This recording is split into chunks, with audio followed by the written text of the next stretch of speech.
Episode की शुरुआत में हाज विलेज का एक फादर दो बच्चों को चर्च के अंदर ले जाता है जिन्हें किसी ने चर्च के बाहर छोड़ दिया था। तब वो कहता है शुगर है, ये लोग शांत हो गए। तो क्या ये दोनों ट्विन ब्रदर्स हैं? पर इन्हें देखकर लग नहीं रहा। एक बच्चा काफी ज्यादा शांत लग रहा है और दूसरा वाला काफी शैतान लग रहा है। तो इस शांत बच्चे का नाम यूनो है और इस शरारती बच्चे का नाम आस्था है। और तब हमें 15 साल के बाद का सीन दिखाया जाता है जहाँ कुछ फार्मर्स अपने मैजिक से फार्मिंग कर रहे थे और यहाँ चर्च के पास आस्था सिस्टर लिली से कह रहा था कि एक दिन मैं विजार्ड किंग बनूंगा और आपको बहुत खुश रखूंगा, सो प्लीज मुझसे शादी कर लीजिए। पर सिस्टर लिली उसे मना कर देती है और हम देखते हैं कि आस्था बिल्कुल भी नहीं मान रहा होता है। और तब सिस्टर लिली अपने मैजिक से आस्था को एक पंच मारती हैं और फिर आस्था से माफी मांगने लगती हैं। लेकिन इसके बाद भी हम देखते हैं कि आस्था अब भी नहीं मानता। और तब हम देखते हैं कि यूनो अपने मैजिक से उसे रोक देता है और तब आस्था कहता है कि आखिरकार तुम बीच में क्यों आ रहे हो। तब यूनो कहता है क्योंकि तुम्हारा बिहेवियर बहुत बेकार है और अगर तुम ऐसे ही रहे तो कोई लड़की तुम्हें भाव नहीं देगी। तब आस्था गुस्से में कहता है हम साथ साथ बड़े हुए हैं और अब तुम मुझसे ये कह रहे हो। तब यूनो कहता है आस्था सिस्टर लिली गॉड की सेवा करती हैं इसलिए वो किसी से शादी नहीं कर सकती। तब आस्था यूनो को लड़ने के लिए कहता है पर यूनो मना कर देता है और तब नैश कहता है रहने दो आस्था, तुम यूनो को कभी नहीं हरा सकते। और तब आस्था कुछ करने की कोशिश करने लगता है। तब नैश कहता है तुम्हारे पास मैजिक ही नहीं है, मुझे विश्वास नहीं होता कि तुम्हारे एज का कोई लड़का मैजिक भी न यूज कर पाए। तब आस्था कहता है मैं तुमसे बड़ा हूँ, तुम मुझसे थोड़ा तमीज से बात करो। तब नैश कहता है बिल्कुल नहीं, इस दुनिया में मैजिक ही सब कुछ है, जिसके पास जितना ज्यादा मैजिक होता है वो उतना ज्यादा इम्पोर्टेंट होता है और तुम तो कोई मैजिक यूज ही नहीं कर सकते। तब आस्था कहता है तो मुझे लगता है कि अब मुझे अपना स्पेशल मूव दिखाना ही होगा। और हम देखते हैं कि आस्था एक्सरसाइज करने लगता है और दूसरी तरफ यूनो अपने मैजिक से कपड़े सुखा रहा होता है जिसे देखकर सभी बच्चे बहुत खुश हो रहे होते हैं। और तब फादर ओट्सी वहाँ पर आते हैं और कहते हैं कि यूनो ही इस चर्च की इकलौती उम्मीद है। और यहाँ सिस्टर लिली आस्था से कहती है बहुत जल्दी अवार्डिंग सेरेमनी होने वाली है और जब तुम्हें ग्रिमवॉर मिल जाएगी तब तुम भी मैजिक यूज कर पाओगे। जिसे सुनकर आस्था बहुत खुश हो जाता है और कहता है जब मैं ग्रिमवॉर हासिल कर लूंगा तब मैं मैजिक नाइट ज्वाइन कर लूंगा और फिर मैं विजार्ड किंग बन जाऊंगा। क्या मैं सही कह रहा हूँ ना यूनो? तब यूनो उसे इग्नोर करके वहां से चला जाता है जिससे आस्था को गुस्सा आ जाता है और वो भागते हुए कहता है तुम लोग बस इंतजार करो, मैं तुम्हें ये करके दिखाऊंगा। और यहाँ सिस्टर लिली यूनो को आस्था से अच्छे से बिहेव करने के लिए कहती हैं और सोचती हैं यूनो हमेशा से रोता रहता था पर जिस दिन से वो जख्मी आस्था के साथ घर वापस आया उस दिन से वो पूरी तरीके से बदल गया है और उसके बाद से मैंने उसे कभी रोते हुए नहीं देखा। और अब मुझे याद आया उस दिन से ये दोनों बदल गए हैं और आस्था भी हमेशा गंदे कपड़ों में घर वापस आने लगा है। पता नहीं वो जाकर क्या करता है। और यहाँ हम देखते हैं आस्था एक्सरसाइज कर रहा होता है और कहता है मैं विजार्ड किंग बन के रहूंगा और मुझे कोई रोक नहीं सकता, पर उससे पहले मुझे अपने आप को ट्रेन करना होगा। और दोबारा से एक्सरसाइज करने लगता है। और तब हमें बताया जाता है मार्च में जब डिंडोलियन के फूल हवा में उड़ने लगते हैं तब साल में एक बार फ्लोवर किंगडम में सारी जगह 15 साल के बच्चों को इकट्ठा किया जाता है और उन्हें ग्रिमवॉर टावर में बुलाया जाता है ताकि उन्हें अपनी ग्रिमवॉर मिल सके जिसकी मदद से वो अपनी मैजिक पावर को इंक्रीज कर सकते हैं। और यहाँ ग्रिमवॉर टावर के अंदर आस्था सोचता है एक बार जब मुझे अपनी ग्रिमवॉर मिल जाएगी तब मैं भी मैजिक यूज कर पाऊंगा और तब मैं यूनो को पीछे छोड़ दूंगा। तब यहाँ कुछ बच्चे आस्था और यूनो का मजाक उड़ा रहे होते हैं और कहते हैं हमें यकीन नहीं होता ऐसे बच्चे भी 6 मंथ में मैजिक नाइट का एग्जाम देंगे। सिर्फ नोबल फैमिलीज और रॉयल फैमिलीज में ही इतनी ताकत होती है जो कि इस एग्जाम को पास कर सकें और इनमें से तो एक कोई मैजिक यूज भी नहीं कर सकता और ये पूरी कंट्री में इकलौता ही होगा जो कोई मैजिक यूज नहीं कर सकता। और तब वहाँ ग्रिमवॉर टावर का मालिक आ जाता है और वो सबको वहाँ आने के लिए कॉन्ग्रेचुलेशन करता है और कहता है हमारे एरिया से ना तो कोई आज तक विजार्ड किंग बना है और ना ही मैजिक नाइट में किसी हाई रैंक पर पहुंचा है, तो इस बार मुझे उम्मीद है कि शायद तुम में से कोई एक किसी दिन विजार्ड किंग बन जाए और अब तुम्हारे ग्रिमवॉर लेने का टाइम आ चुका है। और यहाँ हम देखते हैं सभी लोगों को अपनी अपनी ग्रिमवॉर मिल जाती है। और तब यहाँ आस्था कहता है क्या मेरी ग्रिमवॉर लेट हो गई है? तब उस टावर का मास्टर कहता है तुम अगले साल ट्राई करना, जिसे सुनकर सभी लोग आस्था का मजाक उड़ाने लगते हैं। और तभी हम देखते हैं यूनो की ग्रिमवॉर अचानक से चमकने लगती है और तभी हम देखते हैं कि वो एक 4 लीफ फ्लोवर ग्रिमवॉर होती है। तब फादर कहता है ये तो वही ग्रिमवॉर है जो कि फर्स्ट विजार्ड किंग को मिली थी। तब सिस्टर लिली कहती है इस बारे में कहा जाता है कि इसके अंदर बहुत ज्यादा पावर और गुड लक है। तब यूनो कहता है सभी लोग सुन लो, अगला विजार्ड किंग मैं ही बनूंगा और सभी लोग उसे चीयर करने लगते हैं। तब आस्था गुस्से में आ जाता है और बोलता है तुम बस इंतजार करो यूनो, बहुत जल्द मैं तुम तक पहुंच जाऊंगा क्योंकि मैं तुम्हारा इकलौता कॉम्पिटिटर हूँ। तब यूनो कहता है ऐसा कभी नहीं हो सकता और वहां से चला जाता है। और तब यहाँ आस्था कह रहा होता है मुझे लगा था जब मुझे ग्रिमवॉर मिल जाएगी तब मैं मैजिक यूज कर पाऊंगा और अब तो देखो मुझे कोई ग्रिमवॉर ही नहीं मिली। पर रुको, मैं इतनी जल्दी हार नहीं मानूंगा। मैं तुम्हें जीतने नहीं दूंगा। किस्मत, मैं तुम्हें दिखा कर ही रहूंगा, चाहे इसके लिए मुझे 100 साल ही क्यों न लग जाएं। और मैं तब तक हार नहीं मानूंगा जब तक मुझे ग्रिमवॉर नहीं मिल जाती। और मैं विजार्ड किंग बनकर ये साबित कर दूंगा कि इस दुनिया में कोई भी औसम बन सकता है, चाहे वो एक गरीब और अनाथ बच्चा ही क्यों ना हो। और तुम मेरा इंतजार करो यूनो। और यहाँ हम देखते हैं एक बच्चा यूनो से जेलस होकर उस पर हमला करने लगता है, पर हम देखते हैं कि यूनो बिना अपने ग्रिमवॉर का यूज किए उसके अटैक को काट देता है। और तभी हम देखते हैं दीवार से चैनें निकलने लगती हैं और वो दोनों बच्चे चीखने लगते हैं। और तब एक पर्सन कहता है, मैं तुम्हें इस तरह खुला नहीं छोड़ सकता, और हाँ, इसे खोलने की कोशिश मत करना, क्योंकि मेरा मैजिक दूसरों के मैजिक और उनकी मूवमेंट को रोक देता है। तब यूनो पूछता है, आखिर तुम कौन हो? तब रेफची कहता है कि मैं एक मैजिक नाइट था, पर उन्होंने मुझे बाहर निकाल दिया। अब मैं सिर्फ एक चोर हूँ और अब मैं तुम्हारी ग्रिमवॉर ले रहा हूँ। तब यूनो कहता है, तो तुमने अपना नाम रेफची बताया है, तो तुम इतना तो जानते ही होगे कि ग्रिमवॉर को चुराना बेकार है। तब रेफची कहता है, मैं जानता हूँ, ग्रिमवॉर को बस वही यूज कर सकता है जिसे ग्रिमवॉर ने खुद चुना हो, पर ब्लैक मार्केट में इस ग्रिमवॉर की बहुत कीमत है। चाहे 4 लीफ क्लोवर ने तुम्हें चुना हो, पर तुम अभी भी बच्चे हो और आज तुम्हारा बहुत बुरा दिन है कि मैं यहाँ पर हूँ। तुम्हारी कहानी शुरू होने से पहले ही खत्म हो चुकी है और तुम्हारे गले का ये नेकलेस बहुत अच्छा लग रहा है। और तब हम देखते हैं आस्टा भी वहाँ पर आ जाता है और दीवार से टकराकर नीचे गिर जाता है और कहता है, आखिर यहाँ क्या हो रहा है? आखिरकार तुमने यूनो की ग्रिमवॉर क्यों पकड़ी हुई है? तुम एक चोर हो। तब रेफची कहता है, तो तुम वही लड़के हो ना जिसे ग्रिमवॉर नहीं मिली? तब आस्टा कहता है, हाँ मैं वही हूँ, पर वो ग्रिमवॉर सिर्फ उसके ट्रू मास्टर के पास होनी चाहिए, तो यूनो को वो वापस दे दो। तब रेफची कहता है, तुम्हारी इतनी हिम्मत, तो तुम मुझे रोकोगे? और अपने मैजिक यूज करने लगता है। और तब यूनो उसे भागने के लिए कहता है, पर आस्टा रेफची की तरफ बढ़ने लगता है और जैसे ही उसे पंच मारने वाला था, रेफची की चेन्स आस्टा को पकड़ लेती हैं और हम देखते हैं वो चेन्स आस्टा पर जानलेवा हमला करने लगती हैं। तभी आस्टा सोचता है, तो ये सारे मैजिक यूजर्स ये सब कुछ कर सकते हैं, मुझे यकीन नहीं हो रहा, इतनी ज्यादा फिजिकल ट्रेनिंग करने के बावजूद भी मैं इसे हरा नहीं सकता। तब रेफची आस्टा पर हंसने लगता है। तब आस्टा कहता है, ये अभी खत्म नहीं हुआ है, मैं एक दिन विजार्ड किंग बनकर रहूंगा। तब रेफची कहता है, मैं इन चेन्स की मदद से किसी का भी मैजिक पावर को सेंस कर सकता हूँ, और तुम्हें देखो, तुम्हारे अंदर तो मैजिक का एक कतरा भी नहीं है, तो शायद इसी वजह से तुम्हें कोई ग्रिमवॉर नहीं मिली। इस दुनिया में मैजिक ही सब कुछ है, और देखो तुम्हारे पास तो कोई मैजिक ही नहीं है, तो तुम बहुत प्रेशियस हो। तब आस्टा सोचता है, अगर ये सच है तो चाहे मैं जितना मर्जी ट्रेनिंग कर लूँ, मैं कभी मैजिक यूज नहीं कर पाऊंगा। तब रेफची कहता है, विजार्ड किंग बनना तो तुम भूल ही जाओ, तुम्हें तो कोई जॉब भी नहीं मिलेगी और तुम्हारा दोस्त तुम्हारी इस कंडीशन पर बहुत हंसेगा। इस दुनिया को तुम जैसे की कोई जरूरत नहीं है, तुम बस एक लूजर हो। तब आस्टा सोचता है, ये सच कह रहा है, मैं चाहे जितनी मर्जी ट्रेनिंग कर लूं, पर इस दुनिया में कुछ चीजें हैं जो मैं नहीं कर सकता, तो शायद मुझे हार मान लेनी चाहिए। पर तभी यूनो कहता है, आखिरकार तुम किसे लूजर कह रहे हो? आस्टा, ये सच है कि तुम विजार्ड किंग नहीं बन सकते, क्योंकि असलियत में विजार्ड किंग मैं बनूंगा, पर तुम आस्टा के बारे में गलत हो। रेफची, आस्टा कोई लूजर नहीं है, मेरा राइवल है। और तब आस्टा उसे वहां से हटने के लिए कहता है और तब हम देखते हैं रेफची डरने लगता है। तब आस्टा कहता है, जरा रुको यूनो, मैं इसे अभी मजा चखाता हूँ। और तभी आस्टा के पास 5 लीफ क्लोवर आ जाती है। तब यूनो कहता है, मुझे पता था आस्टा तुम्हें ग्रिमवॉर जरूर मिलेगी, और आस्टा की ग्रिमवॉर से एक तलवार बाहर आने लगती है। तब रेफची कहता है, पर तुम्हारे पास तो कोई मैजिक पावर ही नहीं थी, तो आखिरकार ये ग्रिमवॉर तुम्हें कैसे मिली? और तब हमें बताया जाता है कि क्लोवर की 3 लीव्स फेथ, होप और लव को रिप्रेजेंट करती हैं, और 4th लीफ के अंदर गुड लक होता है, और लास्ट लीफ के अंदर रहता है डेविल। और हमें 10 साल पहले का सीन दिखाया जाता है जहां आस्टा और यूनो भाग रहे होते हैं, और यूनो भागते हुए गिर जाता है और रोने लगता है। और तब आस्टा उसे उठाते हुए कहता है, तुम ऐसे मत रो, मैं हमेशा तुम्हारा साथ दूंगा। और वो दोनों पहाड़ी की ओर भागने लगते हैं। और तब यहाँ वो लोग सभी खाना खा रहे होते हैं। तब आस्टा कहता है, जब मैं बड़ा हो जाऊंगा तब आप मेरे साथ शादी करके मेरे लिए ऐसा खाना बनाना। तब सिस्टर लिली कहती हैं, एक्चुअल में ये खाना फादर ने बनाया है, तो क्या तुम उनसे शादी करना चाहोगे? तब आस्टा इस बात पे चिढ़ जाता है। तब यूनो कहता है, ऐसा नहीं हो सकता, सिस्टर लिली किसी से शादी नहीं कर सकती। तब आस्टा कहता है, पर मैं हार नहीं मानूंगा। और यहाँ सिस्टर लिली उन दोनों को पहले विजार्ड किंग की कहानी सुना रही होती हैं, जिसमें लिखा था कि कैसे फर्स्ट विजार्ड किंग ने डीमन को हराकर शांति स्थापित की थी।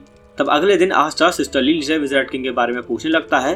तब सिस्टर लिली उसे बताती हैं, विजार्ड किंग एक टाइटल है जो कि जनरेशन टू जनरेशन पास होता रहता है। ये विजार्ड किंग की पावर ही है जिसकी वजह से क्लोवर किंगडम में शांति है, और वह किंग के बाद दूसरा सबसे इम्पोर्टेंट पर्सन है। तब आस्टा कहता है, तो फिर तय हो गया, अगला विजार्ड किंग मैं ही बनूंगा। जिसे सुनकर सिस्टर लिली और यूनो दोनों हैरान हो जाते हैं। तब सिस्टर लिली के पूछने पर आस्टा बताता है, क्योंकि विजार्ड किंग ने डीमन को हराया था, तो इसका मतलब वो जरूर बहुत ज्यादा स्ट्रॉन्ग और कूल होंगे।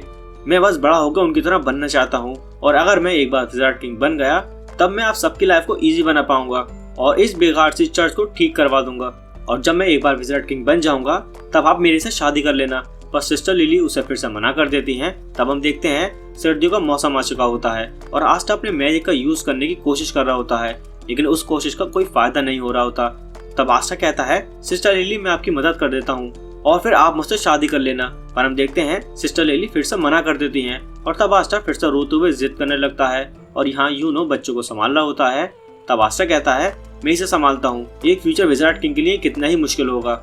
और आखिर में सिस्टर लिली ही उसे चुप करवाती हैं। पर तभी फादर वहाँ आ जाता है और यूनो और आस्टा में से किसी एक को काम करने के लिए कहता है और आस्टा ये काम करने के लिए बहुत एक्साइटेड होता है। तब फादर वो काम यूनो को करने के लिए कहते हैं और कहते हैं ये बहुत इंपॉर्टेंट लेटर है तो मैं इसे आस्टा को नहीं दे सकता, तो चुपके से ये काम तुम कर लो।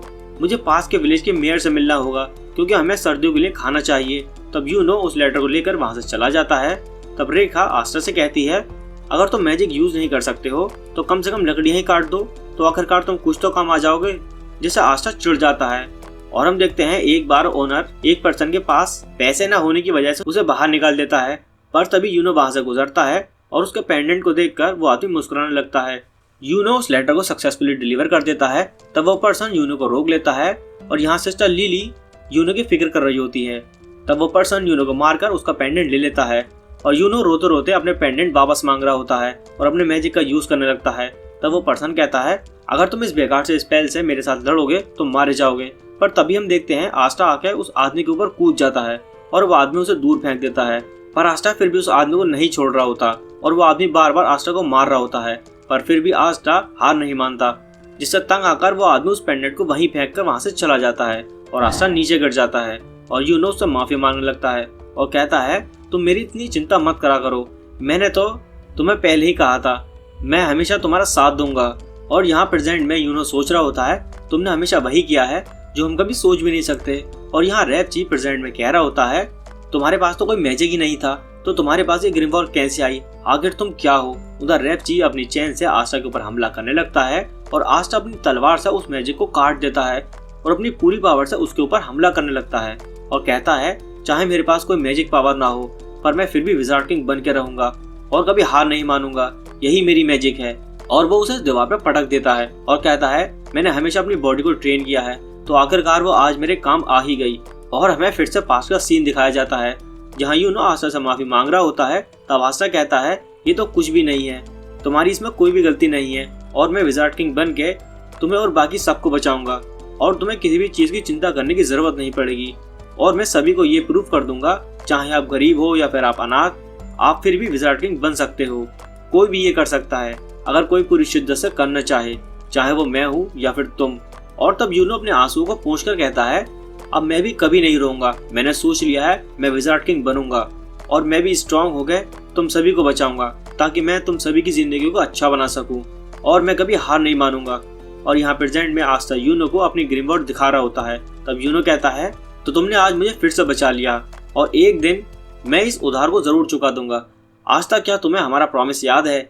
और तब हमें वो प्रॉमिस दिखाया जाता है जहाँ वो दोनों एक दूसरे को अपना राइवल मानते हैं। तब आस्टा कहता है, मुझे तो लगा था तुम भूल चुके होगे। तो यूनो कहता है, वो तो तुम थे आस्टा जिसने मुझे उम्मीद दी थी कि हम जैसे लोग भी इस दुनिया में कुछ हासिल कर सकते हैं और इसे पूरा करने के लिए। तब वो दोनों कहते हैं, हम विजार्ड किंग बनने के लिए अपनी पूरी जी जान लगा देंगे। और यहाँ हम देखते हैं एक डीमन शहर पर हमला कर देता है और तब एक विजार्ड किंग आकर उसे हरा देता है। और हमें बताया जाता है कि जब एक डीमन की वजह से पूरी ह्यूमैनिटी पर खतरा था तब एक अकेले विजार्ड ने आकर पूरी इंसानियत को बचाया था और तब उसे विजार्ड किंग का दर्जा दिया गया और तब से वो एक लेजेंड बन गया। और अब हमें आज के क्लोवर किंगडम का विजार्ड किंग दिखाया जाता है जो कि पूरी क्लोवर किंगडम में शांति बनाए रखता है। और हमें बताया जाता है मैजिक नाइट में विजार्ड किंग के 9 स्क्वाड हैं और वो सारी विजार्ड किंग के अंडर आती हैं और ये सभी मिलकर अपनी कंट्री को सेफ रखते हैं। और यहाँ हम देखते हैं आस्टा अपनी तलवार के साथ ट्रेनिंग कर रहा होता है और एक बर्ड उसे बार बार घूर रही होती है। और तब आस्टा अपने ग्रीमवार को पकड़कर कहता है, चाहे मेरे पास कोई मैजिक नहीं है तो फिर क्या हुआ, मैं फिर भी ऊंचाइयों को छूंगा। और वो फिर से अपनी तलवार को पकड़कर ट्रेनिंग करने लगता है और कहता है, मुझे पूरा यकीन है कि यूनो भी अपनी स्पेशल ट्रेनिंग कर रहा होगा तो फिर मैं भी पीछे नहीं हट सकता। तब हमें बताया जाता है कि Ashta magic night exam entrance के लिए तैयारी कर रहा है जो कि अब से 6 मंथ के बाद क्लोवर किंगडम के रॉयल कैपिटल में होगा। और यहाँ यूनो भी तैयारी कर रहा होता है और कहता है मुझे थोड़ी और प्रैक्टिस कर लेनी चाहिए। मुझे पूरा यकीन है कि वो भी ट्रेनिंग कर रहा होगा। और तब यहाँ ग्रिम टावर के फादर कहते हैं यूनो का तो मुझे समझ आ रहा है, पर क्या आज तक को भी इस एग्जाम में अलाउड करना सही रहेगा? तब ग्रिम टावर का ओनर कहता है अगर वो करना चाहता है तो इसमें कोई बुराई नहीं है। हमारे साथ और भी यहाँ पर बच्चे थे, पर लगता है वो एग्जाम देने से डर गए हैं। पर फादर फिर से बार बार वही सवाल पूछ रहा होता है और ग्रिम टावर का ओनर सेम आंसर दे रहा होता है और कहता है मुझे अब समझ आया कि अगर आस्टा रॉयल कैपिटल चला जाएगा तो तुम्हें अकेलापन महसूस होगा। तब फादर कहते हैं ऐसी कोई बात नहीं है, हमें पता है कि आस्टा फेल होने वाला है, तो फिर इस एग्जाम में पार्टिसिपेट करने का क्या पॉइंट, और बाकी बच्चे भी तो उसे बहुत मिस करेंगे और तुम दोनों मुझे ऐसा देखना बंद करो। तब सिस्टर लिली कहती हैं मैं भी उन्हें बहुत मिस करूंगी, पर उन्हें अपने अपने रास्ते पर जाने देना चाहिए। तब ग्रिम टावर का ओनर कहता है तुम इस तरह सोचो, अगर यूनो जीत भी गया तो आस्टा हार कर वापस आ जाएगा। तब फादर खुश होकर कहता है आप सही कह रहे हो, चाहे यूनो चला जाएगा पर आस्टा तो हमारे पास ही आ जाएगा। और अब आस्टा की ग्रिम वॉर के बारे में बात करते हैं। तो क्या आपको सच में लगता है कि वो एक ग्रिम वॉर है, क्योंकि आस्टा के पास तो कोई मैजिक ही नहीं है? तब ग्रिम टावर का ओनर कहता है मुझे उसके बारे में कुछ नहीं पता, और सोचता है 5 लीफ क्लोवर, ये बहुत अजीब बात है। और यहाँ आस्टा ट्रेनिंग करते हुए उस चर्च की तरफ जा रहा होता है और आस्टा को देखकर यूनो भी भागना शुरू कर देता है। तब वो दोनों चर्च पहुंच जाते हैं। तब आस्टा पूछता है हम दोनों में से फर्स्ट कौन आया? तब नैश कहता है यूनो तुमसे थोड़ा ज्यादा फास्ट था। तब आस्टा कहता है चलो देखते हैं चर्च के अंदर पहले कौन जाता है। तब यूनो आस्टा को हवा में उड़ा देता है और कहता है मैं जीत गया। अब यहाँ आस्टा नींद में विजार्ड किंग बनने के सपने देख रहा होता है और अगले दिन आस्टा ट्रेनिंग कर रहा होता है और नैश उससे मिलने आता है और आस्टा से पूछता है आखिरकार तुम यहाँ क्या कर रहे हो? तब नैश कहता है मैं बोर हो रहा था, तो फिर मैं तुम्हारे जैसे बेवकूफ की ट्रेनिंग देखने आ गया, जिससे आस्टा तंग हो जाता है। तब नैश पूछता है पर मुझे ये नहीं समझ आ रहा, जबकि तुम कोई मैजिक यूज ही नहीं कर सकते तो फिर तुम मैजिक नाइट एग्जाम क्यों दे रहे हो? तुम तो उसमें फेल ही हो जाओगे ना। तब आस्टा कहता है पर ये अभी तक डिसाइड नहीं हुआ है, देखो अब मेरे पास ग्रिम वॉर आ चुकी है तो फिर मैं मैजिक नाइट में दाखिल हो सकता हूँ और एक दिन मैं विजार्ड किंग बन के रहूंगा। तब नैश गुस्से में कहता है ये कभी नहीं होने वाला, हम जैसे लोगों को सपने देखने की कोई आजादी नहीं है। तब आस्टा उसके पास आकर जोर से कहता है तुम इस तरह से हार नहीं मान सकते, इस दुनिया में कुछ भी हो सकता है, तुम मुझे ही देख लो, मैं अपने ड्रीम को फॉलो कर रहा हूँ, चाहे तुम जितना मर्जी गरीब हो पर तुम फिर भी कुछ भी कर सकते हो। तो इसलिए मैं अपने ड्रीम को पूरा करके लोगों को खुश करना चाहता हूँ और मैं मैजिक नाइट ज्वाइन करके और विजार्ड किंग बन के ये प्रूव कर दूंगा। और यहाँ रात को यूनो और आस्टा के जाने से पहले एक पार्टी रखी जाती है और तब आस्टा फादर को बहुत प्यार से देख रहा होता है। तब फादर कहते हैं ये अकेले तुम्हारे लिए नहीं है, और वैसे तो ये यूनो के लिए ही है, क्योंकि यूनो ही सिर्फ इस एग्जाम को पास करेगा। एग्जाम में फेल होने के बाद शर्मिंदा होने की कोई जरूरत नहीं है, और वैसे भी ये कोई एक्सेप्ट नहीं कर सकता कि तुम पास हो जाओगे, चाहे जो मर्जी हो जाए, ये हमेशा तुम्हारा घर रहेगा। तब आस्टा कहता है ये सारी बात आप यूनो से भी कहोगे ना? तब फादर मना कर देते हैं। तब आस्टा कहता है ये गलत बात है, एक दिन मैं विजार्ड किंग बनूंगा और तब मैं सिस्टर लिली से शादी करने वापस आ जाऊंगा। तब सिस्टर लिली अपने मैजिक से आस्टा को पंच मारती है और सभी को खाना खाने के लिए कहती है और अगले दिन वो सभी आस्टा और यूनो को अलविदा करने लगते हैं। तब नैश कहता है इतनी चिंता मत करो, आस्टा बहुत जल्द वापस आने वाला है, पर अगर आस्टा तुम किसी तरह मैजिक नाइट में एंटर हो जाओ तो मैं भी विश्वास कर लूंगा कि इस दुनिया में सपने पूरे होते हैं और मैं जो चाहूँ वो बन सकता हूँ, तो क्या पता किसी दिन मैं भी मैजिक नाइट बन जाऊँ। तब वो दोनों वहां से चले जाते हैं। तब सिस्टर लिली सोचती है मुझे यकीन नहीं हो रहा कि ये दोनों इतने बड़े हो चुके हैं, और जब से मैं आस्टा से मिली हूँ वो हमेशा से पूरी फुल एनर्जी में रहता था। और बताती हैं कि आस्टा पहले से ही ऐसा ही था, और सोचती हैं यूनो भी आस्टा की वजह से स्ट्रॉन्ग बना है। Best of luck boys. और यहाँ हमें बताया जाता है कि गर्मियों में आस्टा और यूनो ने रॉयल कैपिटल की ओर अपनी जर्नी स्टार्ट कर दी है ताकि वो मैजिक नाइट एग्जाम में पार्टिसिपेट कर सकें, और रॉयल कैपिटल हाश विलेज से काफी दूर है। तब आस्टा कहता है पता नहीं रॉयल कैपिटल कैसी दिखती होगी, और क्या पता हम विजार्ड किंग से भी मिल पाएं। तब यूनो कहता है उन्हें मिलने से पहले हमें सबसे पहले मैजिक नाइट एग्जाम को पास करना होगा। तब आस्टा भागते हुए कहता है मुझे जल्दी पहुंचकर विजार्ड किंग बनना है। तब यूनो कहता है चाहे तुम जितनी मर्जी जल्दी वहां पहुंच जाओ, पर इससे विजार्ड किंग बनने का कोई लेना देना नहीं है। और तब आस्टा सपनों में विजार्ड किंग बन के सिस्टर लिली को साथ घुमाने ले जाता है और उस चीज की एक्टिंग कर रहा होता है। तब यूनो कहता है क्या तुम मैजिक के बिना उड़ भी सकते हो? तब आस्टा कहता है मुझे पूरा यकीन है कि मैं अपनी ग्रिम वॉर की मदद से ये सब कुछ कर लूंगा, अगर आप हार नहीं मानोगे तो आप कुछ भी कर सकते हो। चलो जब तक हम रॉयल कैपिटल नहीं पहुंच जाते तब तक हम ट्रेनिंग करते हैं। और तब वो दोनों भागते भागते थक जाते हैं। आस्टा हार नहीं मान रहा होता है पर यूनो से रोक देता है और तब वो दोनों आराम से अपनी मंजिल की ओर बढ़ने लगते हैं और रास्ते में आने वाली सारी मुश्किलों का मिलजुल कर सामना करने लगते हैं। तब हमें बताया जाता है बहुत लंबी जर्नी के बाद आस्टा और यूनो आखिरकार क्लोवर किंगडम की रॉयल कैपिटल में पहुंच गए और वहां मैजिक नाइट एंट्रेंस एग्जाम उनका इंतजार कर रहा था और इस एग्जाम के पास करने के लिए उन्हें बहुत सारे पावरफुल अपोनेंट के साथ लड़ना होगा। और तब हमें क्लोवर किंगडम का सीन दिखाया जाता है जहाँ की अलग अलग चीजों को देखकर आस्टा बहुत एक्साइटेड हो रहा था।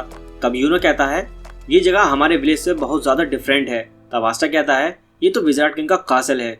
तो यूनो कहता है शायद किंग भी वहाँ रहते हैं। तब आस्टा कहता है तो इसका मतलब एक दिन ये कासल मेरा होगा। तब यूनो कहता है तुम्हारे कहने का क्या मतलब है, ये मेरा होगा। और आस्टा कहता है तुम चिंता मत करो, मैं तुम्हें वहाँ रहने के लिए जगह दे दूंगा। और तब वो दोनों कासल की तरफ को बढ़ने लगते हैं। तब यहाँ चर्च में नैश कहता है आस्था के बिना ये जगह कितनी शांत लग रही है।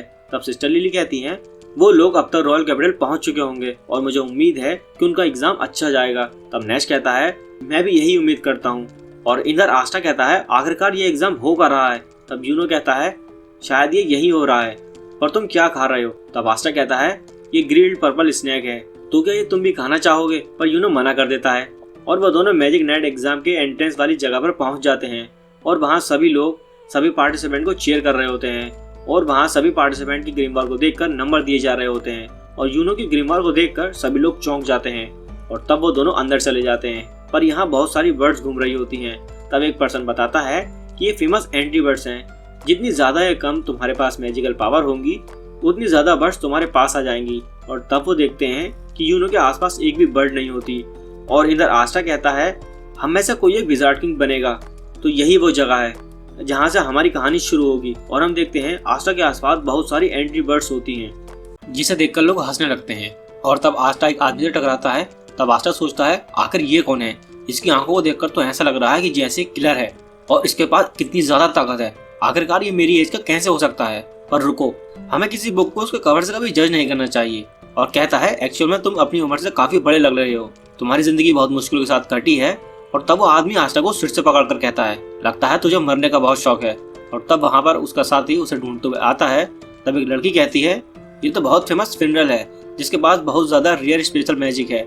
तब एक पर्सन कहता है ये तो बस अपनी जॉब को छोड़कर फ्लर्ट ही करता रहता है। और ये दूसरा है गॉर्डन ग्रप्पा और इसके पास हैक्स मैजिक है। और तब फ्यूनल कहता है बस करिए, एक मैजिक नाइट स्क्वाड कैप्टन एक एग्जाम के कैंडिडेट को नहीं मार सकता। तब एक पर्सन कहता है स्क्वाड कैप्टन, इसका मतलब है द लॉर्ड ऑफ डिस्ट्रक्शन यामी सुकाहिरो। तब एक लड़की कहती है क्या ये वही यामी है जो कि ब्लैक बुल का कैप्टन है, इस स्क्वाड ने तो हर जगह बस नुकसान ही किया है। तब कुछ लोग कहते हैं मैं तो कभी भी इस स्क्वाड में नहीं जाना चाहूंगा। तब आस्टा सोचता है मैं क्या गलत आदमी से भिड़ गया और अपना सिर छुड़ाने लगता है।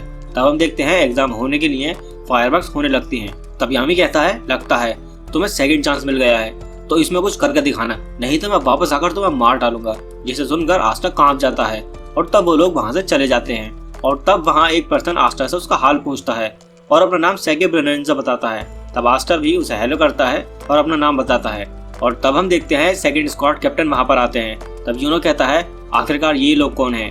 तब आस्टा कहता है ये असली मैजिक नाइट स्क्वाड कैप्टन है। और तब हमें सभी स्क्वाड कैप्टन के बारे में बताया जा रहा होता है। वहाँ सबसे बेस्ट स्क्वाड कैप्टन आता है जिसका नाम विलियम वेंजेंस है। तब हमें बताया जाता है कि सभी नए स्क्वाड कैप्टन की पावर 1000 मैचेस के बराबर है और इन्हीं में से किसी एक को नया विजार्ड किंग बनाया जाएगा। तब आस्टा विजार्ड किंग को ढूंढ रहा होता है। तब सेगे कहता है विजार्ड किंग इतने छोटे इवेंट में नहीं आएंगे, सभी कैप्टन को एक साथ देखना किसी मिरेकल से कम नहीं है। तब कैप्टन विलियम्स कहते हैं सभी लोग ध्यान से सुनो, इस एग्जाम के सारे टेस्ट मैं लूंगा। और तब वो अपने मैजिक से हवा में एक पेड़ नीचे बुलाते हैं जो कि उन सभी को एक एक उड़ने वाला झाड़ू देता है। तब आस्टा और यूनो सोचते हैं तो इसका मतलब है ये वो इंसान है जो कि विजार्ड किंग बनने के सबसे ज्यादा करीब है। तब कैप्टन विलियम्स कहते हैं तो चलो अब एग्जाम को शुरू किया जाए। अब थोड़ी देर के बाद सबसे पहला टेस्ट होगा और हम सभी 9 के 9 आपकी परफॉर्मेंस के अकॉर्डिंग आपको नंबर देंगे। और जब एग्जाम खत्म हो जाएगा तब हम सभी आप में से कुछ कैंडिडेट्स को अपने अपने स्क्वाड में इन्वाइट करेंगे। अगर आपको कोई एक स्क्वाड कैप्टन चूज करती है तो आप वहां जाएंगे, पर अगर आपको एक से ज्यादा स्क्वाड चूज करती है तो आपकी मर्जी होगी कि आप किस स्क्वाड में जाना चाहते हैं। पर अगर आपको किसी स्क्वाड कैप्टन ने नहीं चुना तो आप डिस्क्वालीफाई हो जाएंगे। तो चलो अब पहले टेस्ट के लिए आपको इस झाड़ू को लेकर उड़ना होगा। जो मेज अपनी ताकत को कंट्रोल कर सकता है वही इसे आसानी से कर पाएगा और यही एक आसान सा तरीका है जिससे मेजिस ट्रेवल करते हैं। और अगर आप इतना भी नहीं कर पाए तो आपको यहाँ नहीं होना चाहिए। तो चलिए अब शुरू करते हैं। तब हम देखते हैं बहुत सारे कैंडिडेट्स हवा में उड़ पा रहे होते हैं और यूनो बिना किसी परेशानी के हवा में उड़ पा रहा होता है और यहाँ आस्टा कुछ भी नहीं कर पा रहा होता और सभी स्क्वाड कैप्टन इसे नोटिस कर रहे होते हैं। तभी क्रिम्सन लायन कैप्टन फिगोलियन सोचते हैं अगर इसके पास कोई टैलेंट भी ना हो पर फिर भी इसे कम से कम फ्लोट तो करना चाहिए। तब सैगे कहता है आखिरकार तुम क्या कर रहे हो, तुम्हें बस अपनी बॉडी को रिलैक्स करना होगा, उसके बाद तुम इसे आसानी से कर पाओगे। पर हम देखते हैं आस्टा फिर भी कुछ नहीं कर पा रहा होता और यहाँ हम देखते हैं सिल्वर ईगल की स्क्वाड कैप्टन नोजा सिल्वा एक लड़की से मिलने जाते हैं और कहते हैं मैंने तुम्हें पहले भी कहा है रॉयल्टी को ये एग्जाम देने की जरूरत नहीं होती और ये पहले से ही डिसाइड हो चुका है कि तुम कहाँ जाओगी, तो ऐसी बेकार से हरकतें करना बंद करो। तब वो लड़की कहती है मैं समझ गई ब्रदर नोजल। तब कैप्टन नोजल कहते हैं वैसे भी तुम्हारी यहाँ कोई जरूरत नहीं है। अब कैप्टन विलियम्स कहते हैं तो अब हम इस एग्जाम के आखिरी राउंड शुरू करेंगे जिसमें आपको एक दूसरे के साथ लड़ना होगा। तब कैप्टन विलियम्स कहते हैं तुम सभी तैयार हो जाओ, तुम्हें अपना एक पार्टनर चुनकर अपने ग्रिमवार की मदद से लड़ाई करनी होगी, एक नाइट के तौर पर तुम्हें लड़ना आना चाहिए, तो हम वही देखना चाहते हैं। तब कैप्टन विलियम्स कहते हैं जब तक एक हार नहीं मान जाता या फिर लड़ ना पाए तब तक ये एग्जाम चलता रहेगा और जो लोग जख्मी होंगे उनके लिए हीलिंग मेजेस यहाँ पर हैं, तो फिर इसलिए पूरी शिद्दत से लड़ना। तब आस्टा सोचता है क्या ये लास्ट टास्क है, मैंने अभी तक कुछ नहीं किया है, अब मुझे शो ऑफ करने के लिए किसी स्ट्रॉन्ग पर्सन के साथ लड़ना होगा। तब सैगे आस्टा से लड़ने के लिए मान जाता है। तब उनकी लड़ाई शुरू होने वाली होती है। तब आस्टा कहता है तो चलो हम अपनी पूरी जान लगा दें ताकि हम अपना गोल अचीव कर सकें। तब सैगे उसके पास आकर कहता है इतना हार्ड ट्राई करना बंद करो, तुम बस एक बेकार से चूहे हो जो कि गलत जगह पर आ गया है, मुझे तो तुम्हें शुक्रिया करना चाहिए कि तुम यहाँ तक आए और अब तुम मेरी मैजिक नाइट में एंटर होने में हेल्प करोगे और तुम्हारे साथ बहुत अच्छा समय बीता, तो चलो फिर तुम्हें जल्दी से हराएं ताकि तुम आराम से अपने घटिया से विलेज वापस जा सको। तब एक पर्सन सोचता है इसने तो एक वीक अपोनेंट को चूज करके बहुत अच्छा काम किया और तब उनकी लड़ाई शुरू होती है। तब सैगे कहता है तो चलो अब स्टार्ट करें आस्ता, और वो अपने पास एक शील्ड बना लेता है और सोचता है तो आपको ये कैसा लग रहा है कैप्टन, ये टेक्निक किसी और के भी मैजिक से बचाती है और मैजिक बुलेट को फायर भी करती है, ये उसके बेकार से अटैक को बड़े आराम से टैकल कर लेगी और जब वो पूरी तरीके से थक जाएगा तब मैं इसकी मदद से उस पर हमला करूंगा। और कहता है चलो आस्टा अब बताओ तुम क्या कर सकते हो। तब सभी लोग आस्टा को देखकर कह रहे होते हैं काश मैं इसके साथ लड़ पाता, इसकी तो ग्रीमवार भी बहुत बेकार है, तुम्हें लगता है ये कोई मैजिक भी यूज नहीं कर सकता और मुझे नहीं लगता ये किसी स्क्वाड में सिलेक्ट भी होगा। तब आस्टा कहता है लो मैं आ गया, और हम देखते हैं वो अपनी फुल स्पीड से आकर सैगे के ऊपर अपनी तलवार से हमला कर देता है जिससे उसका मैजिक टूट जाता है, जिसे देखकर सब लोग हैरान हो जाते हैं। तब आस्टा कहता है मैं तुम्हारी तरह अच्छा समय बिताने के लिए मैजिक नाइट ज्वाइन नहीं कर रहा हूँ, मेरे पास उससे भी बड़ा गोल है, मैं एक दिन विजार्ड किंग बनना चाहता हूँ। तब यहाँ यूनो सोचता है ये नहीं हराएगा तुम्हें आस्टा, मैं हराऊंगा तुम्हें। तब कुछ लोग कहते हैं क्या ये सच में ये सब कुछ कर सकता है, आखिरकार ये कौन है और ये सच में विजार्ड किंग बनना चाहता है। तब यहाँ फ्यूनरल कहता है बाकी टेस्ट के अकॉर्डिंग मुझे नहीं लगा था इसके पास इतनी पावर होगी। तब यामी कहता है ये कोई मैजिक पावर नहीं है, मुझे तो लगता है इसके पास तो कोई मैजिक ही नहीं है, और सोचता है तभी मैं सोचूं कि उस टाइम पर मुझे इसमें से कोई भी मैजिक पावर क्यों नहीं सेंस हुई, या फिर ये कुछ भी नहीं कर रहा पर ये फिर भी कह रहा है ये विजार्ड किंग बनेगा, क्या मजाक की बात है। और यहाँ हम देखते हैं बाकी कंटेस्टेंट भी आपस में लड़ने लगते हैं और तब एक पर्सन यूनो को लड़ने के लिए बुलाता है और वो यूनो से कहता है चाहे तुम्हें फुली फ्लोवर ने क्यों ना चुना हो पर तुम कोई रॉयल्टी नहीं हो, तो इसलिए मैं तुम्हें बताऊंगा तुम्हारा स्टेटस और पावर हमसे कितने नीचे है। अब मैं तुम्हें एक यादगार कहानी बना दूंगा अपने विलेज में सुनाने के लिए, तो चलो अब तैयार हो जाओ। और तब वो अपने मैजिक से एक लाइटनिंग बॉल बना के यूनो पर हमला कर देता है और तब यूनो अपने विंड मैजिक से एक टोर्नेडो बनाता है और हम देखते हैं वो पर्सन भी उस टोर्नेडो में फंस जाता है।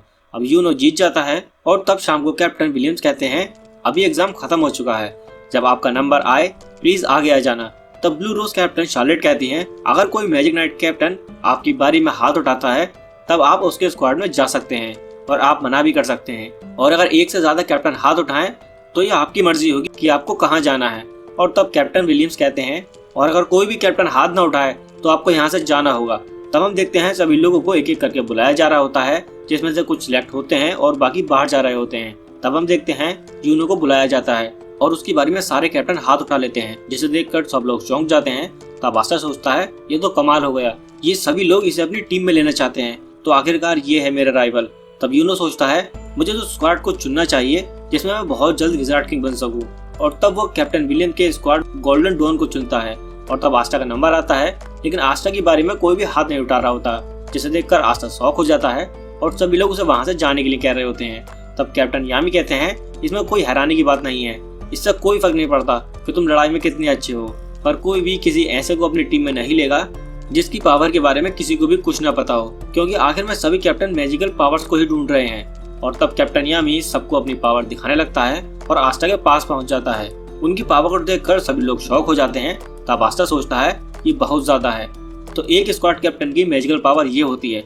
तब कैप्टन यामी कहते हैं अगर तुम्हारे पास कोई मैजिकल पावर नहीं है तो तुम किसी को नहीं चाहिए, और ये रियलिटी है। और जैसे कि तुमने पहले कहा कि तुम एक विजार्ड किंग बनना चाहते हो, तो तुम्हें ये पता होना चाहिए कि तुम्हें हम सारे नाइट कैप्टन से ज्यादा अच्छा होना चाहिए।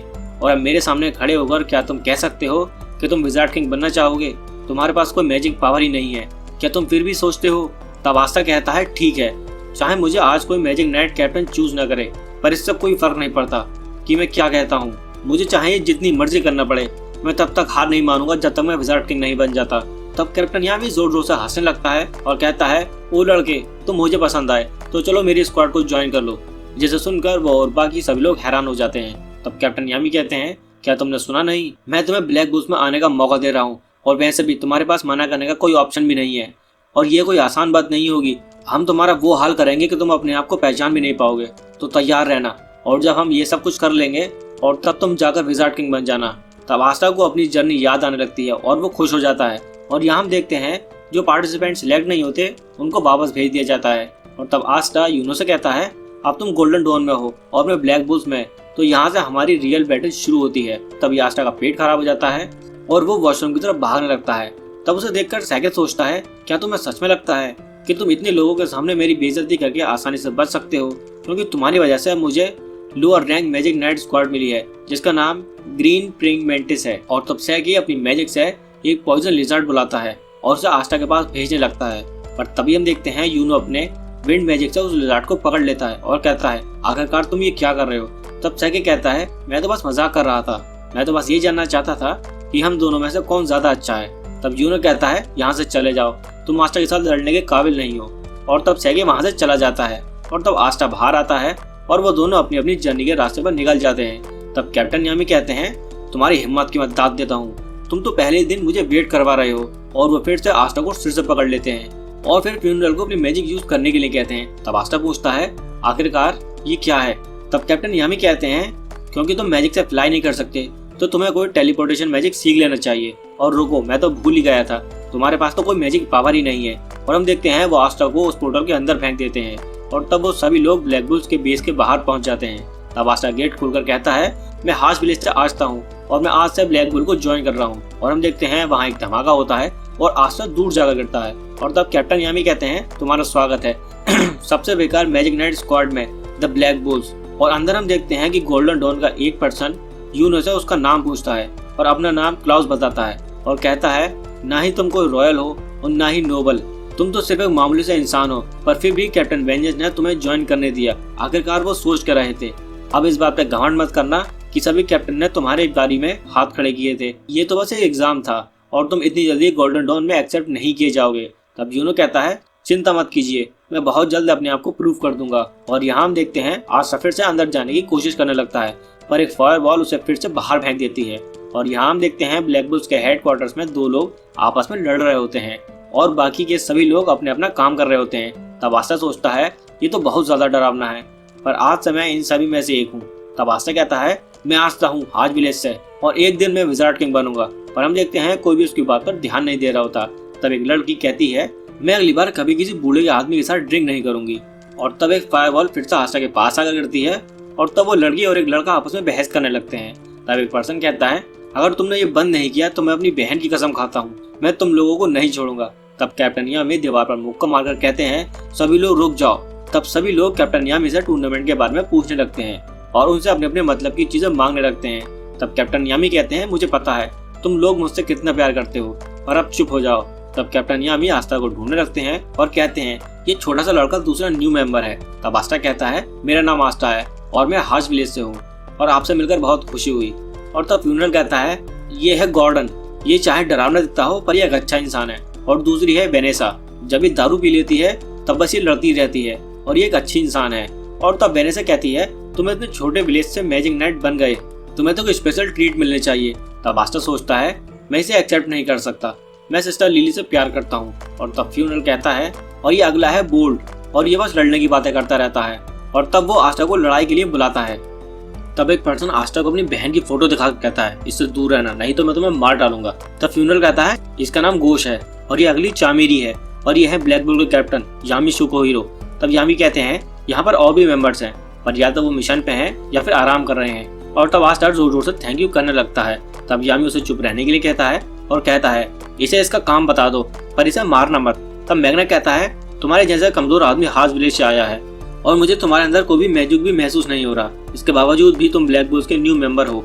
मुझे नहीं पता तुमने क्या मैजिक करके यामी को मना लिया, पर ये ब्लैक बुल रोप तुम्हें तभी मिलेगी जब तुम अपने आप को प्रूव करोगे। तब आस्था उसे पाने के लिए एक्साइटेड हो जाता है। तब मैग्ना कहता है चलो फिर देखें तुम ब्लैक बुल रोप पाने के लिए कितने काबिल हो। तब बाहर जाके मैग्ना कहता है अगर तुम मेरे दिए हुए टास्क को पूरा करते हो तब तुम्हें ब्लैक बुल रोप मिल जाएगी। तो सबसे पहले मुझे 5000 सिटअप्स करके दिखाओ। और फिर वो आस्था से अलग अलग टास्क करवाने लगता है। लक कहता है चाहे इसके पास मैजिक पावर ना हो पर इसका फिजिकल स्टेमिना बहुत ज्यादा है। तब आस्था कहता है क्या तुम अब कन्विंस हो गए हो तो मुझे जल्दी से ब्लैक बुल रोप दे दो। तब मैग्ना कहता है तुम्हें बहुत जल्दी है पर अभी एक लास्ट ट्रायल बाकी है, अब चाहे तुम जो मर्जी यूज करो। अब तुम्हें मेरे मैजिक को रोकना होगा या फिर डॉज करना होगा, और अगर तुमने ऐसा कर दिया तो तुम ब्लैक रोप ले सकते हो। और तब आस्था अपनी तलवार निकाल लेता है और सभी लोग उनकी लड़ाई देखने लगते हैं। और तब मैग्ना अपने बैट से अपनी फायरबॉल को फेंकने लगता है और आस्था इजीली उन्हें डॉज करता रहता है। और तब मैग्ना अपनी और ज्यादा पावर लगाकर फायरबॉल फेंकना शुरू कर देता है।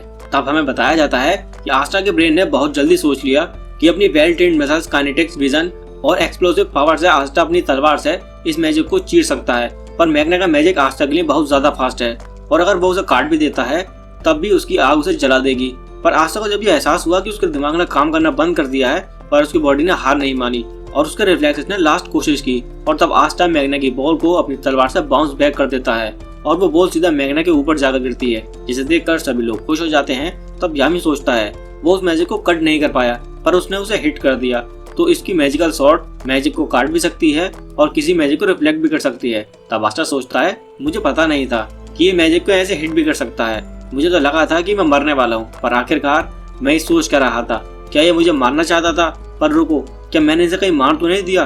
तब मैग्ना कहता है आखिरकार तुम ये क्या कर रहे थे, शुक्र है मैंने सही टाइम पे इसे बेअसर कर दिया, अगर मैं ऐसा ना करता तो मैं अपने ही मैजिक से मारा जाता। और आस्था को पकड़कर कहता है तुम तो बहुत कमाल के हो, तुमने मेरे ब्लास्ट को रोका ही नहीं बल्कि वापस मेरी तरफ रिफ्लेक्ट कर दिया, ये मुझे बहुत पसंद आया। और हाँ तुम्हें विलेज से जज करने के लिए सॉरी, मैं भी रियाकारी से बिलोंग करता हूँ। तब आस्था कहता है इसमें कोई बड़ी बात नहीं है, मेरे पास तो कोई मैजिक पावर ही नहीं है। तब मैग्ना कहता है तुम्हारे पास कोई मैजिक पावर भी नहीं है फिर भी तुमने मेरे मैजिक को वापस रिफ्लेक्ट कर दिया, कितनी कमाल की बात है, तुम तो एक असली मर्द हो। और तब सभी लोग आस्था से इम्प्रेस हो जाते हैं। और तब मैग्ना आस्था को ब्लैक बुल की रोप देता है, जिसे देखकर आस्था बहुत खुश हो जाता है। तब वेनेसा उसे रोप पहना देती है और उसके हेड पर भी ब्लैक बुल का निशान बना देती है। तब मैग्ना कहता है अभी ऑफिशियल हो गया, अब से तुम ब्लैक बुल के न्यू मेंबर हो और ऐसा कुछ मत करना जिससे ब्लैक बुल यामी के नाम पर कीचड़ उछले। तब आस्था जोर जोर से चीखने लगता है और यामी उसे फिर से चुप करवाता है। तब यहाँ एक लड़की सोचती है ये तो नया रिक्रूट है। और तब मैग्ना आस्था को उसका रूम दिखाता है। तब आस्था रोते हुए कहता है मैं बहुत खुश हूँ, मेरे पास कभी मेरा रूम नहीं था, चर्च में हम लोग सब एक ही रूम में सोया करते थे। और तब आस्था रूम की सफाई करने लगता है। और तब मैग्ना कहता है आस्था याद रखना तुम्हें लेटर लिखना है, जो चर्च में तुम्हारी फैमिली है वो तुम्हारे बारे में चिंता कर रही होगी, तो उन्हें बताओ कि यहाँ क्या हुआ है और अगर कोई मदद चाहिए तो मुझे याद करना। तब आस्था लेटर लिखते हुए सोचता है ये चाहे मेरा फर्स्ट कासिल हो पर यह आखिरी नहीं होगा, मैं बहुत जल्द विजार्ड किंग बन जाऊंगा और यूनो मैं तुमसे हारूंगा नहीं। और तब क्लाउस यूनो को रूम दिखाते हुए कहता है ये रूम तुम जैसे लोगों के लिए वेस्ट कर दिया गया है, पर चलो कोई बात नहीं, मैं तुम्हें कल तुम्हारी मैजिक नाइट की ड्यूटी बताऊंगा। और मैं ये करना तो नहीं चाहता लेकिन अगर कैप्टन ने मुझे ये कहा है तो मुझे ये करना ही होगा, क्या तुम्हें समझ में आया लड़के। तब यूनो कहता है मेरा नाम यूनो है। क्लाउस कहता है मैं तुम्हारा सीनियर हूँ तो मुझे सर कह के बुलाओ और कल लेट मत होना। और यहाँ हम देखते हैं कि चर्च के सभी लोग अपना अपना काम कर रहे होते हैं। और तब वहाँ आस्था और यूनो का लेटर्स आते हैं। तो फादर यूनो का लेटर पकड़कर रोते हुए कहते हैं मैं जानता था यूनो तुम मैजिक नाइट में जरूर सिलेक्ट हो जाओगे, मुझे पूरे विलेज में सबको बताना चाहिए। तब नैश कहता है आस्था की राइटिंग तो 5 साल के बच्चे जैसी है, उसने क्या लिखा है कि वो कब वापस आ रहा है। तब फादर कहते हैं जब आस्था वापस आ जाएगा तब हमें उसका हौसला बढ़ाना चाहिए। तब सिस्टर लिली कहती हैं उसने लिखा है कि वो मैजिक नाइट में सिलेक्ट हो गया है, जिसे सुनकर सभी लोग चौंक जाते हैं। तब फादर कहते हैं इसका मतलब वो दोनों के दोनों घर वापस नहीं आ रहे हैं, तो चलो मैं विलेज में जाकर सबको एक खुशखबरी देता हूँ। और तब नैश कहता है आखिरकार जो उसने सोचा था वो कर दिया। और इधर आस्था सुबह सुबह उठकर बहुत एक्साइटेड होकर बाहर जाके एक दीवार में टकरा जाता है। तब वहाँ मैग्ना आता है। तब आस्था कहता है जैसा कि मैंने कल देखा था उसके हिसाब से तो यहाँ पर ये कॉलम नहीं होना चाहिए था, तब मैग्ना कहता है ये कल यहाँ नहीं था, और हाँ ये बेस अपने आप ही अपनी जगह बदलता रहता है और तुम चिंता मत करो, तुम्हें इसकी आदत पड़ जाएगी। तो चलो अब मैं तुम्हें पूरी ब्लैक बुल्स का बेस दिखाता हूँ। और तब मैग्ना आस्टा को ब्लैक बुल की अलग अलग जगह दिखाने लगता है और तब वो लोग गलती से बाथरूम में घुस जाते हैं जहाँ यामी बैठा होता है। और इसके बाद फिर मैग्ना आस्टा को कुछ जानवर को दिखाता है और कहता है इन्हें इकट्ठा करना ही यामी की हॉबी है, तो आज से इनकी केयर करना तुम्हारी ड्यूटी है। तुम्हें इन्हें रोज सुबह शाम खाना खिलाना होगा।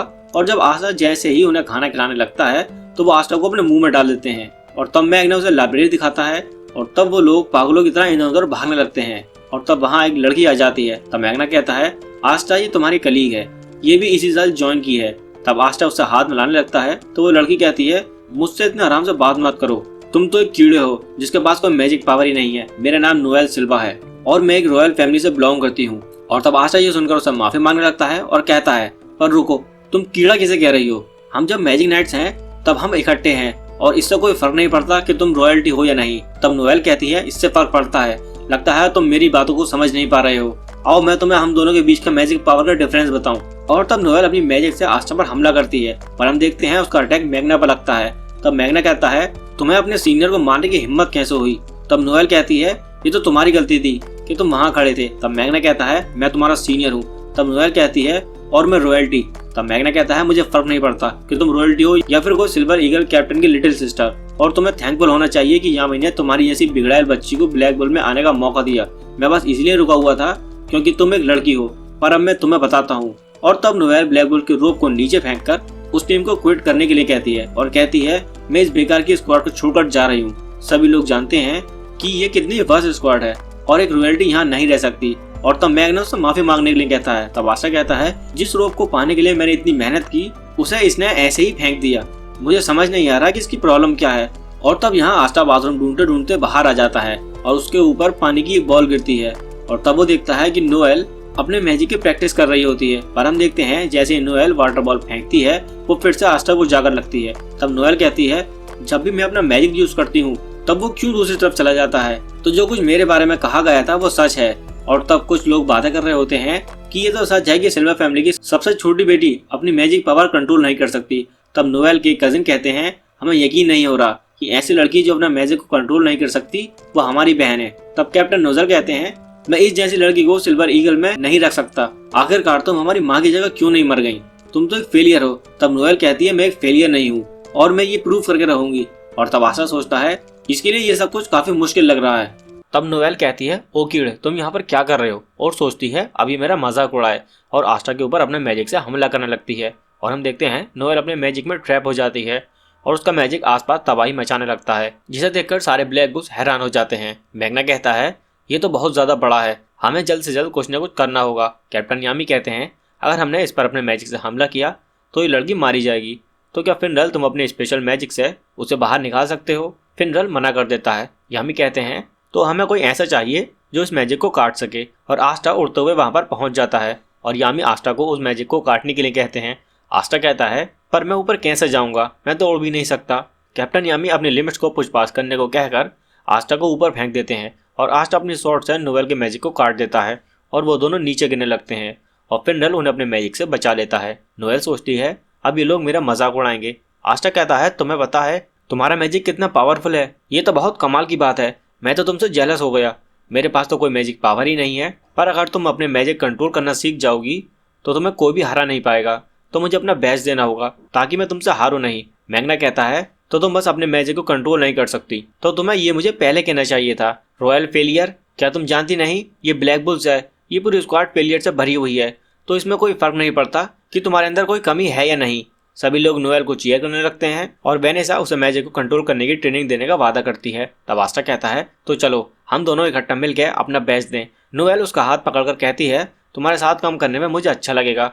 और तब आस्टा ब्लैक बुल के बेस पर अलग अलग काम कर रहा होता है। आस्टा कहता है मैंने सुबह से बहुत ज्यादा काम कर लिया है, पर मुझे यहाँ कोई ये बताएगा कि ये मेरे चटके काम से कैसे अलग है, आखिरकार मैजिक नाइट करते क्या है। और यहाँ हम देखते हैं खाने के टेबल पर आस्टा नोएल से कामों में मदद करने के लिए कह रहा होता है। नोएल कहती है मैं एक रॉयल्टी हूँ और मैं सारे काम नहीं कर सकती, और वो लोग लड़ने लगते हैं। आस्टा मैग्ना से पूछता है आखिरकार मैजिक नाइट करते क्या हैं। मैग्ना गुस्से में कहता है क्या कहा, तुम्हें इतना भी नहीं पता कि मैजिक नाइट क्या करते हैं, तो तुम यहाँ कर क्या रहे हो, और उसे डांटने लगता है। और आस्टा माफी मांग रहा होता है और मैग्ना सभी को आस्टा को इसके बारे में बताने के लिए कहता है। वेनेसा कहती है हम लोग लोगों को सेफ रखते हैं। लक कहता है अगर तुम मुझसे पूछो तो सबसे मजेदार बात दुश्मनों के साथ लड़ना है और तुम काफी टाइम तक क्रिमिनल को मार सकते हो और कोई तुम्हें कुछ नहीं कहेगा। और सभी लोग अपने अपने रीजन बताने लगते हैं। नोएल सोचती है आखिर मैं ये क्या कर रही हूँ, ये सभी लोग तो पागल हैं। मैग्ना कहता है अब तुम्हें समझ आ गया कि मैजिक नाइट क्या करते हैं। आस्टा मना कर देता है और तब कैप्टन मैग्ना को अपने साथ चलने के लिए कहते हैं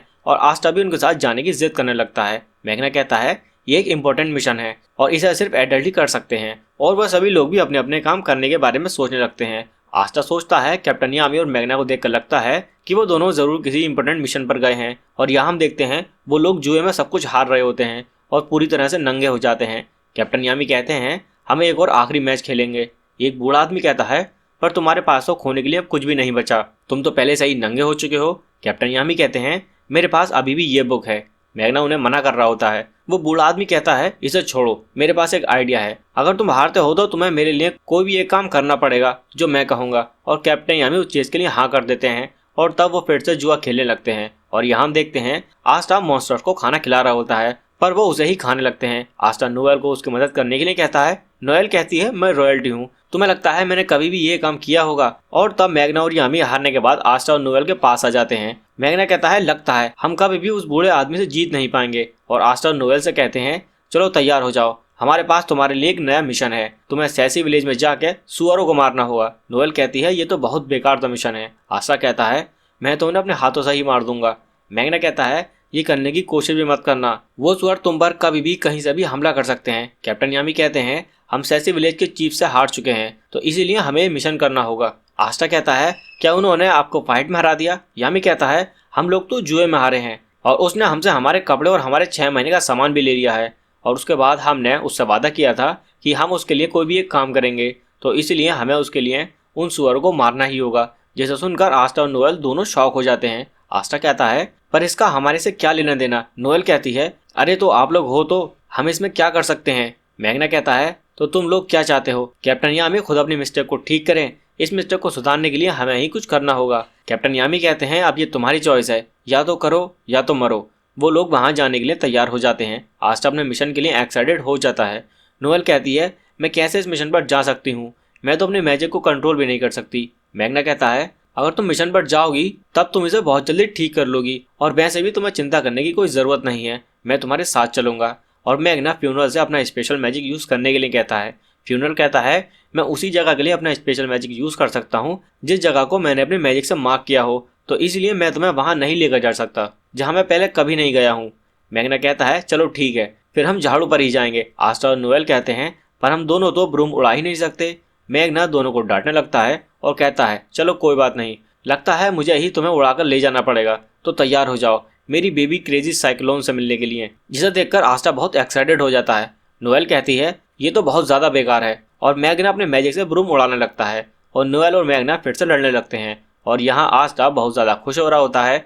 मैग्ना उसे आराम से बैठने के लिए कहता है और आस्टा जैसे ही नोएल को पकड़ता है, नोएल उसे मुक्का मारकर नीचे गिरा देती है पर मैग्ना उसे एंड मौके पर पकड़ लेता है। और हम यहाँ देखते हैं कुछ लोग सैसी विलेज पहुंच जाते हैं और जैसे ही उन पर जंगली सुअर हमला करते हैं, एक मैजिक यूजर उन सभी को फ्रीज कर देता है और अपने साथियों से कहता है यहाँ एक मैजिक स्टोन है तो जाओ और उसे ढूंढो। और वो मैजिक यूजर अपनी फूंका से उन फ्रीज की हुए सुअर को उड़ा देते हैं। और यहाँ हम देखते हैं जंगली सुअर आस्टा को इधर उधर फेंक रहे होते हैं। नोएल कहती है क्या हमें इसकी मदद नहीं करनी चाहिए? मैग्ना कहता है तुम लोगों को यहाँ लाने में मेरा बहुत सारा मैजिक यूज हो गया है, अब मैं आराम करना चाहता हूँ और अगर तुम्हें इसकी इतनी ही चिंता है तो तुम्हें उसकी मदद करनी चाहिए। और नोएल जैसे ही आस्टा की मदद करने लगती है वो अपनी वाटर है और आस्टा अपनी तलवार से उन जंगली सुअरों को हरा देता है। और मैग्ना कहता है तुमने ये सभी को हरा देता है।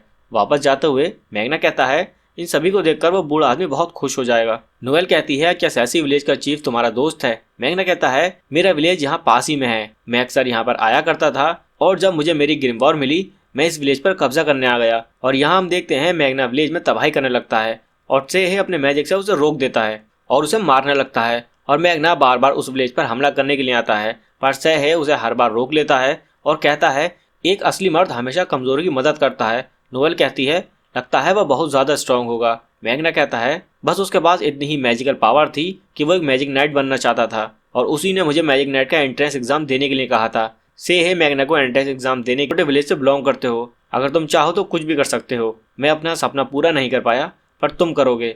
और यहाँ मैग्ना कहता है, और जब मैंने मैजिक एंट्रेंस एग्जाम पास किया उससे ज़्यादा खुशी और किसी को नहीं हुई। और मैग्ना देखता है सैसी विलेज के आसपास बहुत सारी धुंध होती है। आस्था कहता है, ये क्या हुआ? नोएल कहती है, ये एक मिस्ट मैजिक है, अगर तुम इसके अंदर जाओगे तो कभी भी कहीं नहीं पहुंच पाओगे। मैग्ना कहता है, आखिरकार ये मैजिक किसका है? यहाँ के विलेजर्स इतने स्ट्रॉन्ग नहीं है कि ऐसा मैजिक कास्ट कर सकें, लगता है यहाँ पर कुछ बुरा हुआ है। और कहता है, तो आस्था अपने स्वॉर्ड का यूज करके इस मिस्ट को काटो। आस्था कहता है, क्या तुम मजाक कर रहे हो? मैग्ना कहता है, तुम तो अपनी स्वॉर्ड से इस मैजिक को कट कर सकते हो। और मैग्ना की डायरेक्शन की मदद से आस्था उस मिस्ट को काटता जाता है और वो लोग सेंटर में पहुंच जाते हैं जहां बहुत सारे लोगों को कैद करके रखा होता है। और जैसे ही उन पर हमला किया जाता है मैग्ना अपने मैजिक से उनको बचा लेता है। और मैग्ना देखता है सेहे मर चुका होता है और कहता है, क्या ये सब तुमने किया है? एक मैजिक यूजर कहता है, तुमने मेरा और अपने मैजिक से उन पर हमला कर देता है। और हम देखते हैं आस्था उसके लोग हो कौन। मैग्ना सोचता है, आखिरकार ये लोग इसे जिसे सबसे खराब स्क्वाड कहा जाता है और इन्हें मारने में बहुत टाइम जाएगा। आपसे 5 मिनट में हम इन सभी को मारकर वो चीज ले करने लगता है। एक लोग डेली यूज के मैजिक के अलावा कुछ भी नहीं कर सकते, तो ये लोग बिना दिमाग के बीस्ट हैं, तो इसलिए मैं इन्हें खत्म कर रहा हूँ कि तुम मैजिक नाइट में जा पाए हो। और तुम लोग इन्हें इसलिए बचाना चाहते हो क्योंकि ये तुम्हारा मिशन का एक पार्ट है। पर सच्चाई तो ये है कि तुम लोग इन्हें ऐसा देखते हो जैसे कि ये बहुत ज्यादा कमजोर हैं। और यहाँ आस्टार सिस्टर लिली की बातों को याद करने लगता है जिन्होंने उससे कहा था कि जिसके पास स्ट्रॉन्ग मैजिक पावर होती है वो अच्छी जगह पर रह सकता है और वो हमें कमजोर समझते हैं। आस्टा कहता है, चाहे तुम लोग इन्हें बीस्ट मानो पर फिर भी मैं इन्हें बचा कर ही रहूंगा। और वो पर्सन आइस और मिस्ट को कंबाइन करके हमला करने लगता है, पर आस्टा उसके पहले अटैक को रोक देता है। पर वो पर्सन कंटिन्यूसली हमला करने लगता है और मैग्ना भी आस्टा का साथ देने लगता है।